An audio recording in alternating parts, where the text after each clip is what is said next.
This podcast is brought to you by Most Valuable Podcasts, leading the league in podcasting entertainment. Welcome, ladies and gentlemen, boys and girls, children of all ages. This is the Fast Break Podcast. I'm your host, Sean Anderson. Alongside me, as always, is Ricky Widmer. What's up, guys? And Dave Oster. Hey, everybody. And we told you we were bringing something special to you next week. And as you can see, we added a fourth member for this week only. We are proud to introduce, now live, finally, after 14 months of over the phone talking. Might be longer than that. We got Jake on the other side of the table for the first time. Jake, how are you? I'm pretty good. How about yourself? I'm great. You excited for this? Yeah, a little bit nervous, but we'll get to going. I'm also a little bit nervous too because you guys can't see it, but Jake's dad is off camera. So we have the first ever live studio audience for an MVP podcast. We've had 6 people, we've had 5 people on a podcast, but we've never had someone watching, which is... Scratch that, we have. We have? Yeah, the PTP, one time it was Brandon's friend was going to go see a movie with him, and he sat there while we did an entire PTP. That's some punishment right there. But he didn't have a tablet like Jake's dad. He just sat there quietly for the hour and a half, 2 hours. That's brutal. Well, luckily Jake's dad does have a tablet, so he can tune us out if we get too boring. And go play some chess. But this week, we're talking about the Los Angeles Lakers, what's wrong with the Lakers. Then we'll jump into Wet Boys. Then we'll do top 10 players right now in the NBA. We did this last year. We'll run it back again since Jake is in studio. And then we'll end it with some NBA draft talk. RJ Barrett versus Ja Morant. If you do want to be a patron like Jake, check out patreon.com/mostvaluablepodcast. If you end up taking a trip to Chicago and you're around, hit us up. We'll have you in studio. First time ever. Well, who did we see at the Bulls game yesterday? Oh, and that's right. We saw Mike 2K at the Bulls game as well. We were right after we said bye to Jake's dad and Jake. We walked into the gift shop, and then Ricky starts hearing, Ricky, and then he turns around. Mike 2K. It was so weird, and I hope Mike's listening to this, where it's like, I hear, Ricky, and I turn around, and my first thought was, all right, he goes, hey, it's Mike, and I go, all right, high school, junior high, elementary school, where do I know you from? And he's like, I'm like, Mike who? And he goes, Mike 2K. I go, oh, no shit. Like the same reaction you had. I'm like, no shit. And then it was just, we talked Bulls until the pro shop closed. We're like, oh, we stayed here longer than we needed to. And also, we probably mentioned last night, we also saw the Chicago Bulls defeat the 76ers. Go Sixers, right, Jake? I don't want to talk about it. Zach LaVine with a game-winning shot. But that's going to be our podcast today. So check out patreon.com/mostvaluablepodcast. If you're listening on iTunes as well, rate us 5 stars. We'd greatly appreciate that extra step if you guys have not done so already, and you guys don't feel like you can give to Patreon. Rating us on iTunes 5 stars does greatly help us as well. So let's jump in, guys. We're going to start about the Los Angeles Lakers, 2-8 in their last 10. LeBron James did pass Michael Jordan last night, but they still ended up getting the loss against the Denver Nuggets at home. And now coming out, Chris Haynes is saying that LeBron's going to be on a minutes restriction and won't play back-to-backs. So I don't really think the question should be what's wrong with the Los Angeles Lakers, but let's ask what went wrong with the Los Angeles Lakers this year. Dave, let's start with you. So we all kind of knew how the success story works with LeBron James. It was LeBron James plus a bunch of shooters. That's how he got it done with the Cleveland Cavaliers. In Miami, he had a supporting cast of some awesome shooters. Not so much. When Rondo and KCP are your top 3-point shooters out there, you're not going far. They built a team wrong. It's as simple as that. LeBron James wanted Magic Johnson to get guys who he was frustrated playing against in the playoffs because they're gritty players, they're really smart, basketball IQ standpoint, but there was no team fit. And I think on top of that, having Luke Walton out there trying to put them in place to succeed, he just dropped the ball. Like he was ill-equipped to coach a team of that level. This is not Luke Walton's fault. You know that, right? His rotations are horrible. I'm not saying they're perfect, but this is not his fault. So whose fault is it? Injuries. To me, it's all about injuries because this team at Christmas was the number 4 seed. LeBron goes down. They let's see what the young guys can do. Well, they dropped a little bit. And then the biggest injury happened. Lonzo Ball hasn't been playing. Jesus Christ. And they are terrible when Lonzo Ball does not play. And to me, the big thing that this is showing is, no, they're not going to make the playoffs, but what it is showing is that Lonzo Ball might be a little bit more important than what the Lakers thought coming into this year when they're talking about their young core. Do you think Lonzo Ball, if he plays the entire season, where are they right now? Right now, if you think he makes that much of a difference? Even if LeBron did not, if LeBron still got injured, I think we're talking about him as a 7-8 seed, not as they're out of the playoffs completely. So you think he's worth at least 5 wins? Yeah, no, I do. Because of what he brings to the team, especially passing in transition, what Luke Walton wants to do. But he doesn't fix their biggest need, which is shooting. Well, they're not going to get that anyways. Well, they're not going to fix it anyways. But he does still add wins. You think it's shooting, though? Yeah, you I don't think it's like LeBron's fit? No, I don't think. I think to blame is the front office because I think that LeBron never actually bought into Luke Walton, and the front office he wasn't their guy. Well, LeBron doesn't buy into coaches unless Pat Riley's there to say, "Hey, you're buying into." Because he wasn't firing Eric Spoelstra, and this front office probably has no problem firing Luke Walton except for Jeannie Buss. But, yeah, I mean, you got two heads fighting. But what has this front office done? I think it falls on them because at the deadline they went out, they got Muscala for Zubac, which was just a terrible value trade. It made no sense at the time. Still doesn't make sense. And they get Reggie Bullock, and he really hasn't. I mean, he hasn't been good either. They didn't give up a lot to get him, but he was supposed to be their 3-and-D player that they got. I mean, he's been fine. 4.8 attempts. Yeah, he's been shooting like 35%. I mean, that's been fine, but Reggie Bullock's not going to change this team. Reggie Bullock's not going to add the dimension that you need, which is another star. And Brandon Ingram's been playing great the past couple of games. But I cursed him. Well, yeah, you did curse him. He's been playing great, but again, he's not an outside shooter as well. And also, LeBron really hasn't been able to take it up to those next levels that we've seen before. Night in, night out. It could still be lingering from injury, and it's not like he's been playing bad. He's gotten 2 straight wet boys. Jake just gave him one this week. I know it's a little bit of a spoiler, but we'll get into it in that segment. I gave him one to him last week. So he's been playing well, but he just hasn't been able to do the next level of leading this team. And I think that some blame goes to Luke Walton and his terrible rotations. Some blame goes to the front office. But LeBron James has been able to overcome this year in and year out, from the Cleveland Cavaliers' horrible front office and horrible coaching, yet he wasn't able to do it this year. And I think that some blame does need to go to LeBron James. And I think if we're looking at one big thing, it's got to be LeBron James, because he came in here and he ruined the camaraderie that the young players did have last year. He ruined the leadership that Luke Walton was trying to build in Los Angeles, and he added kind of an unnecessary pressure to the Los Angeles Lakers. Now, I'm not saying that the Los Angeles Lakers should regret signing LeBron James. You got the best player in the NBA. He's brought you probably a ton of money than you've seen in the past 4 years.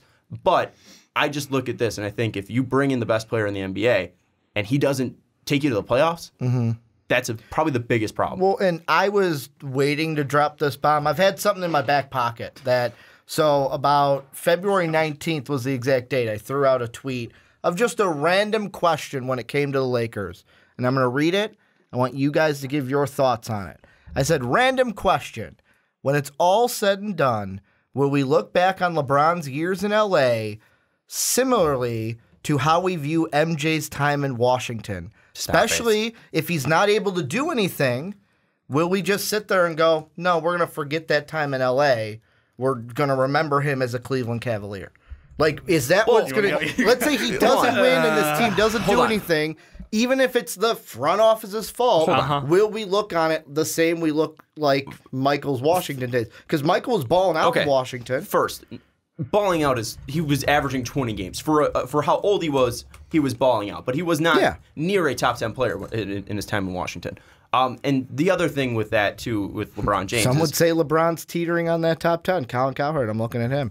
He's a moron. He put Ben Simmons at 5 last year. I think the biggest thing with LeBron is it's not his last years in Los Angeles. I think no matter what he does in Los Angeles, he's going to be remembered as a Cav because he played for them for over 14 years or 15 years, 13 years, whatever it was, because he had the 3 that he came back, and then I think he played 9. So I don't know how to do math. I think it's 12. But he's going to be remembered as a Cav no matter what he does in Los Angeles.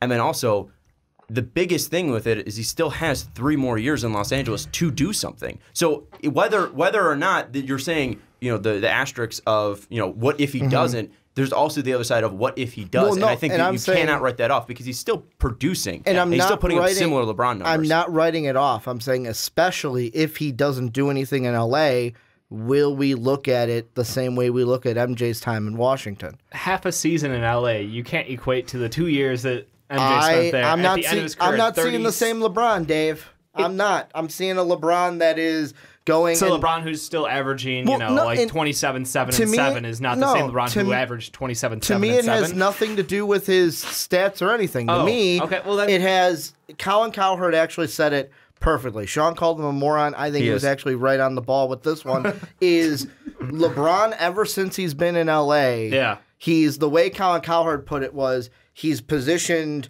from player to like business mogul. He's too much mogul right now. He's too much in that world, and he should be worrying about this team and how they're going to go rather than saying, hey, let's trade all the young guys for Anthony Davis. What evidence shows that he's too much in the mogul aspect? Because all I've heard about is Space Jam 2, what he's going to do here, his Blaze Pizza, and it's like... I have not heard a single thing about that. Wait, he's got Blaze Pizza stuff he owns Blaze Pizza. And guess what? He's owned Blaze Pizza for like 5 years. Oh, no shit. He's at least a part ownership. Mm-hmm. So I don't think that's a big influence. And also, guess when Space Jam 2 was announced? Back before he signed with Los Angeles. So I don't think that's affecting him at all. I think the biggest thing is that he does not. He's not engaged. But if the mind is there, if you are like now that he's in LA, the mind is more in that than it was in Cleveland. Because in Cleveland, it's like, what are you going to do? Oh, I'm going to play basketball. I disagree. In LA, I think you've got way more to do. The biggest thing is maybe his. You both are giving the mics to Jake. So we'll go to Jake next. I think the biggest thing is if any outside influences are affecting him, it might be his family, but even then, I don't think that's a bad thing. I just look at it and I just think he's not connecting with these players because they are younger. He's not connecting with the coach because he probably doesn't respect Luke Walton because Luke Walton didn't have anything as a coach to really be proud about. As an assistant coach, he was great, but as a real coach, he never made the playoffs. He wasn't, leading all-stars out there. Like, I didn't see anything great from Luke Walton. We were still kind of questioning, even if LeBron didn't sign there, what Luke Walton's future was going to be. He went from 10, I think, in your coaches' rankings when he was first hired, all the way down to 20 this year for us. So it wasn't like we were really high on Luke Walton going into this year. I just don't think the connection has been made there like it was in Miami, because when he was going to Miami, he was going to play with Chris Bosh and Dwayne Wade, guys who are similar ages with him, both drafted in the same year and both best friends with him. I just don't think that the connection was made there. Jake, why don't you jump? What? Before Jake jumps in, Jake is correct, though. Like what he said earlier, that's why. Magic Johnson, he's the reason why that didn't happen. Yeah, I mean, I don't know. Maybe it's different expectations this year from LeBron. I think he may be tired of going to the finals and losing every year. It just could be. So could be the just sit out the playoffs. Or even the playoffs. Yeah, or even the playoffs. I mean, this team, like I said at the beginning of the year during our hot take, the highest I saw them earning was a 6th seed and getting out in the first round. Mm-hmm. And I mean, I think that was pretty. If they stayed healthy, they probably could have maybe made the 6th seed. I just don't think that he probably just didn't care this year because they weren't winning anything. And what's the point of him going out every night? And I guess he doesn't want to play defense anymore, which is tough, but he's still producing at an all-time rate, an all-time great rate. And I don't think the blame still falls on him at all in this conversation. So he doesn't deserve any blame. No, okay, I shouldn't say that. That's my thing. Is like we can blame the front office because yes, they poorly constructed this team and we're making fun of them when they signed JaVale, Rondo, KCP, or not. Well, they brought back KCP. They brought him back. Lance, and then am I missing anybody? Lance, JaVale, and Rondo, and Michael. Michael Beasley. He's not even on the team anymore. I think that's why I forgot about him. Yep. So I think we had that idea, but also we kept thinking that LeBron would have that next level to take him up, and I don't think we've seen those games. Maybe we've seen like 5 or 6 games where we've seen LeBron rise to that LeBron level, that playoff LeBron level, but we haven't seen him consistently do it. Where last year, where after the trade deadline, the Cavs started taking a rise. We started seeing that LeBron back. We never saw that this year. Yeah, I think the biggest thing that contributed to that is just the fact that he wasn't put in a great place to succeed. They weren't able to bring in another great name with him, and that was always the plan with LeBron going to LA. It was, well, we're going to have the ability to attract great talent here. We're going to be able to go get somebody in free agency. They've made moves to set themselves up for cap space for this upcoming offseason. This year was always just the wild card year. It's like, let's see what he can do with this young talent. And the expectations we all had were just about like bottom end of the playoffs in the West, and he'll be able to sneak in, see what they can do. I think minus the injury, the Lonzo injury, not so much. The LeBron injury is if he had not gotten injured, I think they would have done that. I think they were 100% in. Obviously, the Anthony Davis thing and like turning the entire locker room into poison hurts a lot. And I think long term, I don't know what's going to happen with those younger guys. But this year was always, in my mind, just a write-off year. It's see how far you can go with these guys. Maybe one of them will have enough talent to stick around, and the fit will be great with them. Yeah. But in the end, it's LeBron James plus free agency, potentially plus a trade. That's the future of the LA Lakers. Yeah, with LeBron out there 6-12, so I mean clearly there was a drop off there on off the court with him. But I mean even then when he's come back, I mean they're currently on a 4-game losing streak. and in their past 10, they are 2-8. So it's not like even with him, he's helping him win games. And yes, that could be blamed on the trade deadline stuff. So Lonzo, Hart are both hurt. But obviously, even Tyson with that, Chandler you hurt, think that JaVale hurt. He'd be able to overcome it. And I think that's the thing that we keep. 5 positions. Like, but they don't have a center. But again, you see the Grizzlies game where he's not even playing defense. It's just 5-on-4 out there. Like, it's not this all around heroic effort from LeBron. And I'm not saying, I think it might be ridiculous to expect that every single year from him. But if you're in the conversation for the greatest of all time, that's what we expect, is for you to be the greatest night in and night out. Well, so let's ask the expert. Did MJ take a night off? Oh, God. Dave, he got the flu and won a finals. Yeah, he also took 2 seasons off. Well, 4, because then he came back. Yeah, because he got tired of winning. What he got tired of winning and said, what a lousy excuse I that need is. more of a challenge. I'm going to try baseball because my dad died. Well, okay, we're not starting that one. All right, but let's get back to the Lakers. What's the next move? Like taking them to the next step after this season? Because most likely it seems like they're giving up on the playoffs if they're limiting their best players' minutes and restricting them on back-to-backs. It seems like they're giving up on this season. What's the next move this season, Jake? We'll go to you first. I mean, you got to tank the rest of the way and try to get that higher pick for AD. You got to try to keep one of your young players and trade for AD. In my mind, I mean, that's what they're doing, right? If they're giving up and they're putting him on a minutes restriction and they're giving him off back-to-backs, they want a higher draft pick. What level, where do you think they need to get to? Like, obviously they're going to be in the lottery, but where do you think they need to get to make it a very enticing pick for the Pelicans? They're currently 12th at 30 and 35. I mean, if they get inside the top 10, if you offer a top 10 pick, Kuzma and Ingram for AD, you think they'd take that trade?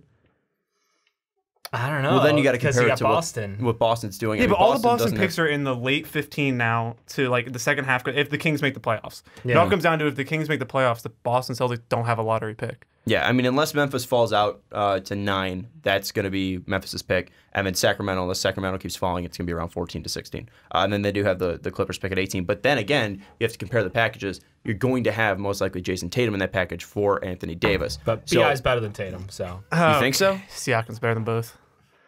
But He's 5 years older. I know. And what can Toronto even offer outside of Siakam? No, they can't. It's so not happening. At least Kuzma versus Ingram, and I guess Kuzma as well. So Kuzma and Ingram versus Tatum. Who would you take if you're both getting a top 10 pick inside of that? If you are the Pelicans. Well, so that's if the Sacramento Kings fall inside the top 10. Yeah, let's say the Lakers have a top 10 pick and the Kings have a top 10 pick. Which one's more intriguing, the Kuzma BI package or the Tatum package? That's tough. I mean, let's just say that those two are the headliners. Yeah, I mean, I think Ingram can produce at a similar rate to Tatum. So if I'm getting a top 10 pick, yeah, and if I'm getting a top 10 pick and Kyle Kuzma, he's a volume scorer at least. I think I'd probably take that deal over the Celtics deal. I'd love to see the Celtics do that though, because then they lose Kyrie and they get Anthony Davis. It's great for us Sixers fans.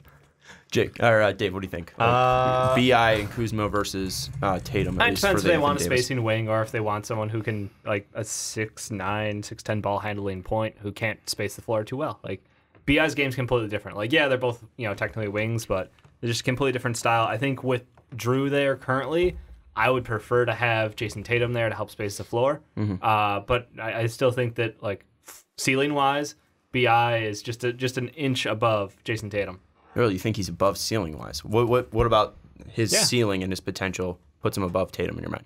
Because you were high on Tatum last year too. I was, but the fact that Tatum is, I think part that hurts him this year, and it's hard to kind of mock off that, is the fact that he's on a stuffed team. Like they're so heavy in the rotation in Boston. He doesn't get minutes. He's not asked to do that volume role where BI is basically next man up behind LeBron James. And with LeBron out, he had been playing as the number 1 option and worked really well for him. So we kind of see where Brandon Ingram can grow to. And I think in his last 10, he's putting up 27 and 6 rebounds or something, 2 assists. His past 17, he's shooting 55% from the field on 15.3 attempts.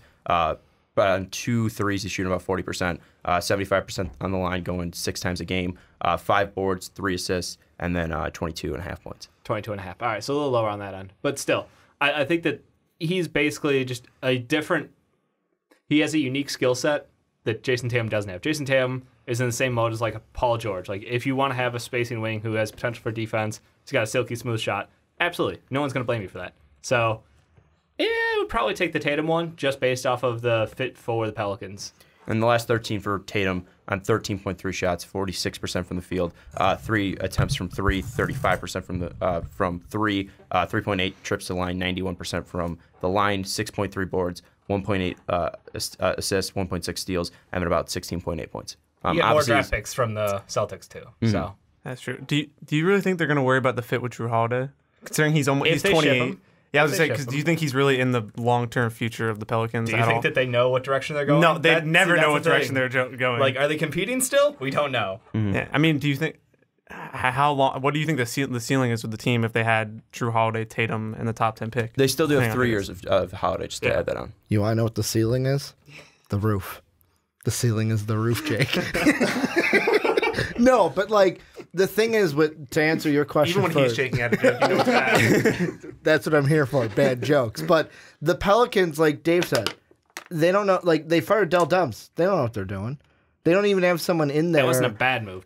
I'm not saying it was a bad move, but it's like, how can you really assess where we're gonna go if you don't have a guy? Like we don't have a captain running it. We have an interim captain. It's like, oh, you can kind of make decisions, but really, we're gonna hire someone to really do your job. Well, so I mean, Danny Ferry might be still in the running. He has been a GM before, obviously. Yeah.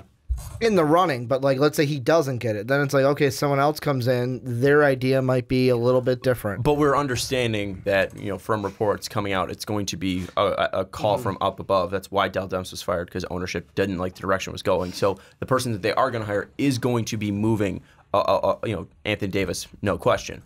So obviously the Drew Holiday thing's gonna be different, but I see no reason why, if Jason Tatum is the guy with playoff experience, Drew Holiday is a guy with playoff experience, and so far Julius Randle has been playing great. He's not going to pick up his option for $8 million next year. He's going to get paid higher than that. But with Anthony Davis coming off the books, you can re-sign Julius Randle. So if you have a big three of Drew Holiday, Jason Tatum, and then Drew Holiday or Julius Randle, and then with the top 10 picks and 2 top 10 picks with the Pelicans being up there, adding that to your lineup, I mean, that could still be a team that makes the playoffs. Well, and the tricky thing is, it comes down to Kyrie, because like if I'm Danny Ainge and I'm sitting there, if I'm losing Kyrie, there's no way I'm giving up Jason Tatum.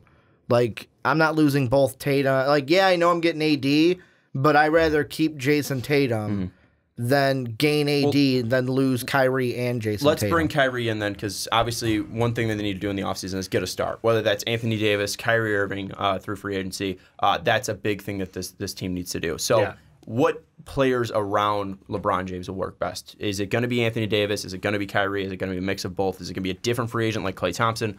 What names out there do you think that if you're going to have to add 2 to this Lakers team to make them a championship competitor, which 2 are you adding?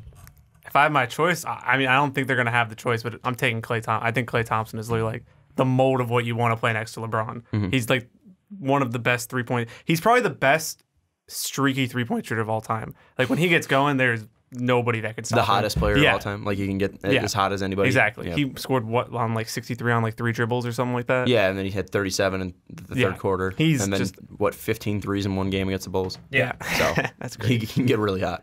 I'd take him, and then I'd probably take Anthony Davis. LeBron, Klay, and Anthony Davis, if the Warriors were to split up, that team probably goes to the finals pretty easily, no matter who they have around them. And even imagine if they could keep Ingram and they'd have to get rid of him. If they could keep Lonzo somehow with that team, and they had a lineup of Lonzo, Klay, LeBron, Anthony Davis, and JaVale or something like that, Yikes. That team would be, that'd be the next super team easily. I mean, but even with that team too, they might even sign like a guy who, like a Boogie or like a David West, a guy who.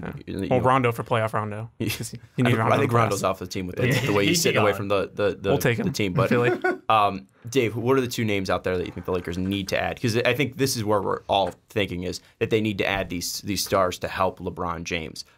If you disagree, obviously, say so. But what are the 2 names that you think? Kevin Durant and Kyrie. Like you want to win, you go big. Why not? So no Anthony Davis. I don't love Anthony Davis. I don't think that he and LeBron pair well together. I get Anthony Davis's game is amazing volume. Like he is incredible defensively and he can score buckets for days. But the problem is he needs the ball in his hands to do that. And LeBron as a facilitator, crowding the lane with him there, I don't love that pairing. Obviously they'll work because they're both all-stars, so whatever. But I think at the end of the day, you want spacing and you want scoring. And yeah, go ahead and get the guy who you've done it with in Kyrie Irving, and then get Kevin Durant because I know Kevin would probably never sign there because the hatred between them about who's going to be the better player and by the time it's all said and done. But if you're talking ideal team, that's the ideal team. I will say with his lowest, in the past 5 years, his lowest usage, Anthony Davis, he was still extremely effective with a 27 usage, 24 points, 10 boards, 2 assists, pretty much 3 blocks on 53 shooting, and he was not a good three-point shooter at that time, so that might even go up at that point in his career. What about those two? Is it just the fact that they both work? Yeah, it's the spacing. It's the spacing. It's just LeBron James need guys who can space. Obviously, Davis has added that three-point shot. It's not super reliable yet, but I just think that low post defense, it's super valuable, but at the same time, give me shooting all day. I just think that it would be nice just because if LeBron is taking off, plays defensively, the guy that you would want next to him is one of the best defensive players in the NBA. To make up for it. Would be Anthony Davis. Ricky, what are the two names that you would think need to be added to this team, unless you don't think the team, that's what they need from this team?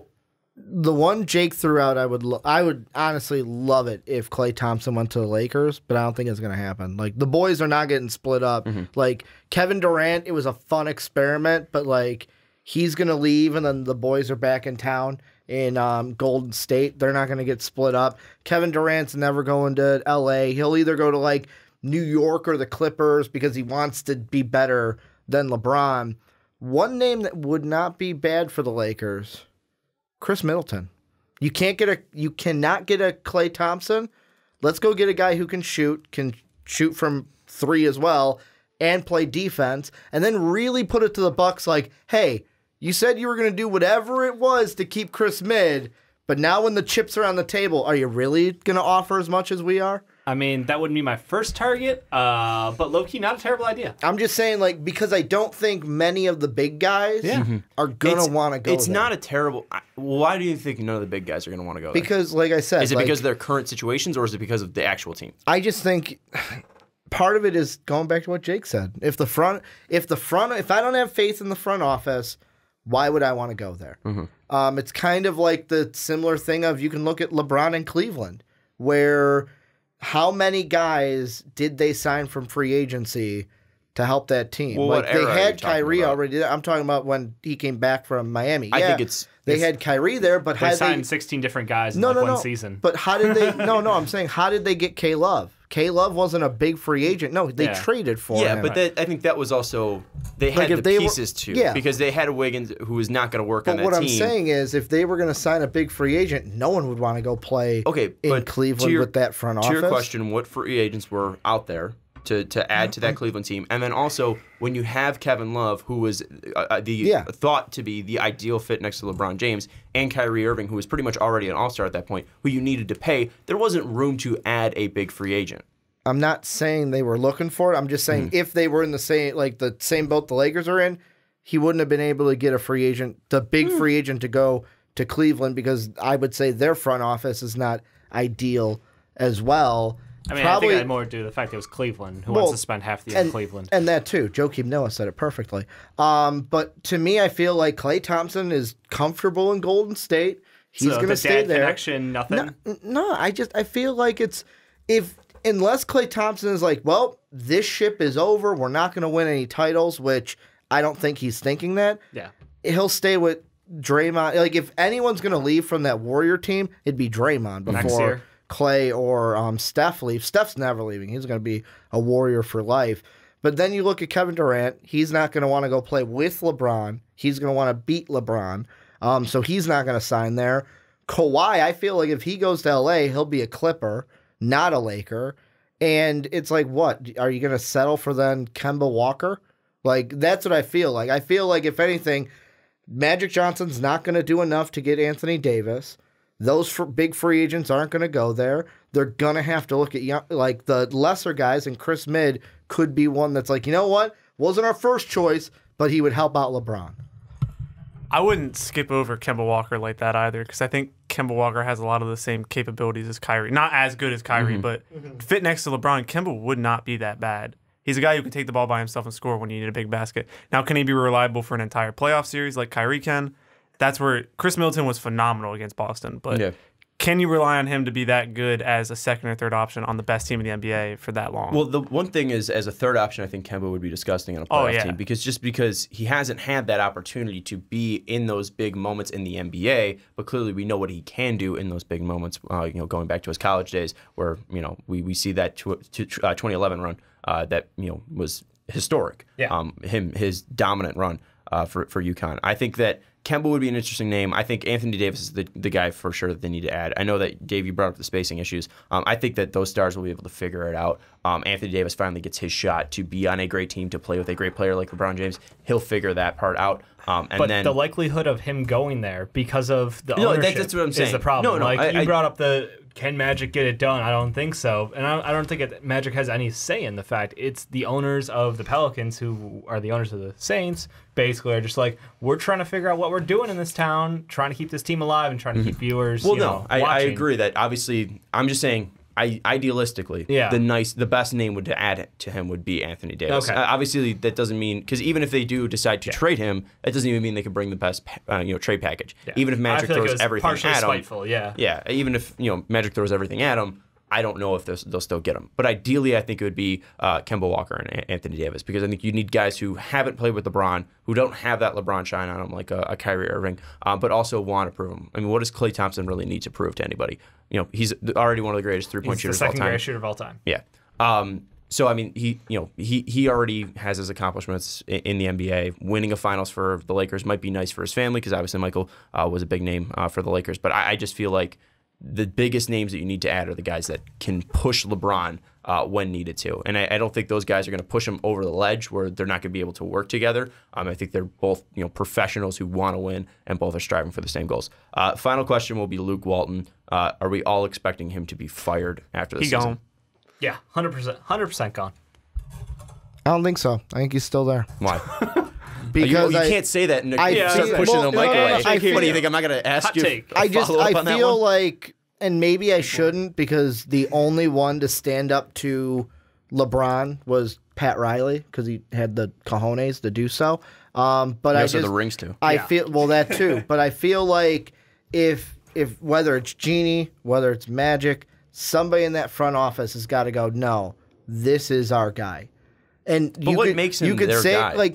And the reason why I say that is, like, you mentioned earlier how he's never done anything, he doesn't have a track record, he's never worked with all-stars. Well, yeah, I know that Steve Kerr was really like the head from the locker room, but Luke Walton was out there working with those all-stars. I know you can say it's the Golden State Warriors and it's the easiest babysitting job in the league. It was. But I mean, he's worked with all-stars before, and LeBron's a unique case, and I feel like we've seen in the past that sometimes La GM doesn't really know what's best for a team, and that Magic Johnson, Jeanie Buss, one of them, needs to stand up and go, no, we know what's best, and if they think firing Luke Walton is best, then fire him. But if you don't, keep him. Don't give in to LeBron. Yeah, but do you really think any of them are going to stand up for Luke No, Walton? but Because they're not his guy. They didn't hire him, so they're not his.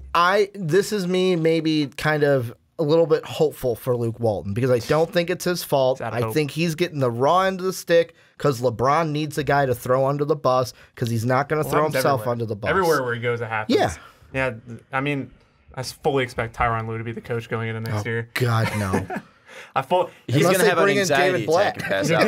to spite LeBron. He couldn't handle the Black pressures of halfway through the Cleveland. year He's not going first to handle seed the again. pressures of Los Angeles. Yeah, I mean, Luke Walton's gone. Who they're going to hire, I have no idea. Like, I mean, there aren't that many great coaching candidates out there this offseason that we know of right now. So, it comes down to the same situation. I was talking with him about the Sixers yesterday. If we fire Brett Brown or if they fire Luke Walton, who are they going to hire? The weirdest thing is Fred Hoiberg. We brought this up. That was the first name I brought up jokingly. And the other one I brought up as a joke, but I honestly think he might be the only one that's actually like a decent candidate.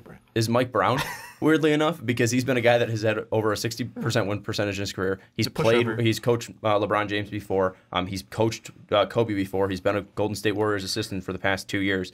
He's a defensive-minded coach, which might bring him down a little bit, but also he's been on the greatest offensive team in the NBA, so he knows what works. And I think the biggest thing with these stars is you don't really need to put in an offense that's going to, do the best. You just need to be able to manage these players and manage their mentalities and their egos. So I think that he's a guy that is kind of a laughingstock because of the way he ended in Cleveland, his second tenure in Cleveland, and then also with the Lakers. But I still think he's a guy that is interesting. He did some good coaching for the Warriors when Steve Kerr needed him to step it's the same thing. It's the same thing with Luke Walton. No, he's a pushover. I mean, that's what goes well with LeBron. A coach who's a pushover, and he can say what he wants and doesn't get in trouble for it. That's the thing. We don't know who works with LeBron. Yeah, exactly. Like, Mike Brown's probably the coach that's worked best with LeBron, him or Spoelstra, but even then he wanted to fire Spoelstra. That's fair. I mean, like I said, Mike Brown and Tyronn Lue, one thing they have in common is they aren't strong figures like a Luke Walton or something like that. They will actually, like, LeBron can just push right through them and basically coach the team himself. Or they could hire Sean's favorite candidate, Mark Jackson. It's not going to be Mark Jackson, ever. That's never the right answer. I'm sorry. Never. Not even for, like, who's a good announcer to listen to during this game? Mark Jackson? It's not Mark Jackson. Yeah, no. But is he better than players only? Oh, my God, yes. He's better than players my only. God. What do That's you shit. If you added Mark Jackson to players only, I think it would get worse. I know. turn off the game. Like, No. I know I could mute it and that'd be fine, but I would still know in my head that they're talking about the game, and that would pain me. So off. And I like the Mike Brown call. I actually think that one will work out well because he is a good players coach, and I agree. Like, you don't have to be a wizard with X's and O's. You don't need to be drawing plays. Like, Brad Stevens excels at that, and you're seeing right now he doesn't excel at working with his players and having that personal relationship with them, that bonding team experience. I think Mike Brown is absolutely the guy who could help bring a team together around LeBron James. I think it definitely has to be a former player in some ways. And that Just guy, not Luke Walton. Maurice Cheeks. Not pass me the ball, I'm open in the corner. Exactly. It needs to be a guy who, I mean, and Luke Walton, again, ideally, I think, on paper was a decent coaching No, option. he's getting the same thing that happened to who's the Derek Cleveland Fisher? guy? No. It's Ty Lue, David Blatt. David Blatt. It's like but you were I think it's brought in to different, do though. one job, and that was to work with young talent. And then LeBron James is here. Great, get the fuck out. But I think the idea with Luke Walton, though, still wasn't a bad idea with LeBron, just because he played with Kobe, he worked with Steph, he worked with Klay, he worked with Draymond. Like, it wasn't a bad idea. He was also young. He could, It wasn't terrible, connect. I don't think it was a bad hire. I think that he was put into the same kind of Fred Hoiberg situation. He was never set up to succeed. I know he got LeBron and all that, but I mean, the first couple years he was there, he didn't have a competitive roster. And then LeBron comes in, and who's the scapegoat? It's always the coach. I think he could actually be his rotations are not the best, but I still think he could be a decent coach somewhere else. It's not in LA. All right, final thing. What went wrong with the Lakers? If you could sum it up in one word or one sentence, what would it be? LeBron getting injured. Okay. Jake, what went wrong with the Lakers? Magic. That's about it. Dave, did they lose their magic, or was it just magic? They lost their magic. Okay. They lost their magic. Jesus. I'm just gonna blame Luke Walton. Just go easy. Really? Yeah, why not? It's all on Luke Walton. Not really, but it's just an easy scapegoat, and I'm just gonna ride that train. It's true. What? It's just an easy scapegoat, so that's what you're just going to go You see with? what I'm doing there, eh? I think it's tough to. I think it's tough to sum it up in one word or one thing. It was just a complete disaster, though. I mean, like, from the roster, from the front office, from your star not giving hustle, from your head coach not working with your star. It was just a complete disaster all around. Yeah, I remember us trying to talk about how this roster could actually work around LeBron James, and that took that was a grueling process for us to do mental gymnastics. Like, it could totally work if X, Y, Z, all happens, right? And I just want to say, Jake, what was your hot take from the beginning of the year? LeBron won't finish in top 5 of MVP. Which looks like it's going to happen. Only us two? Oh, yeah. Mine Only us was two. that Nikola Jokic will finish top 3 in MVP. It's going to be a tight one. It's gonna be Memphis. close. He won't. Don't worry. And then these two. Yeah. Memphis making the playoffs. Yeah. Second worst team in the Western Conference. He'll turn on that. And Ricky saying that the Lakers would be in the Western Conference Finals. All I got to say is it could not have happened to a better fan base of LA. It's great to see. Let us know what you think went wrong with the Lakers down in the comments below. We'd love to hear from you.